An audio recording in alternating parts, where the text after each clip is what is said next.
Today I'm taking a look at the WAVLINK USB 3.0 dual bay hard drive docking station. So there it is, a nice shiny case on there. We can see this does actually have cloning on it, and it actually has the source and the target label on here, so we know if it is reading either hard drive. And it's even labeled on the case, so we know exactly which drive is what. So if you look in there, we can see our SATA port, and this flap does fold down, so it will accommodate 3.5 or 2.5 size drives. On the back, it looks like we got a Kensington lock, we got a USB port to go to the computer, power port, and power switch. So it's nice that we can actually turn this guy on and off without having to unplug it. We got our manual, and we got our support plate. So this is something that I've only really seen from WAVLINK that I haven't seen from any other dock manufacturer. So we can see it has those tabs in the bottom, and those are just going to clip in when we push that in. Nice tight fit on there as well. So what's neat about that is we're going to have something that we can actually prop those drives up against, so in the event that there is some movement, we don't have to worry about them wiggling around and then damaging that port. We have our USB cable so that we can connect this to our computer.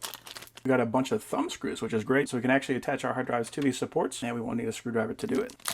And we have a USB-A to USB-C adapter, so if you're like me and you got a laptop that has USB-C, you'll still be able to use this dock with that. And last up, we got our power supply. It says 100 to 240 volts, so it's good for international or domestic, and it outputs 3 amps at 12 volts. So I'm going to throw my hard drive into source.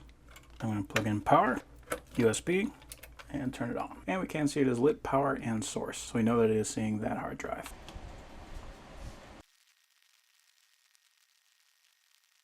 So for the sequential 1 MB 8 process 1 thread, we got 465 and 465. For the sequential 1 MB 1 process 1 thread, we got 430 and 373. For the random 4K 32 process 1 thread, we got 191 and 190. And for the worst case scenario, random 4K 1 process 1 thread, we got 26 and 40. So these are perfectly acceptable speeds for a SATA hard drive. So if you're like me and you got a bunch of hard drives laying around, you want to find out what's on them, this is going to be a nice, quick, easy way of doing that. So that is a very nice dock.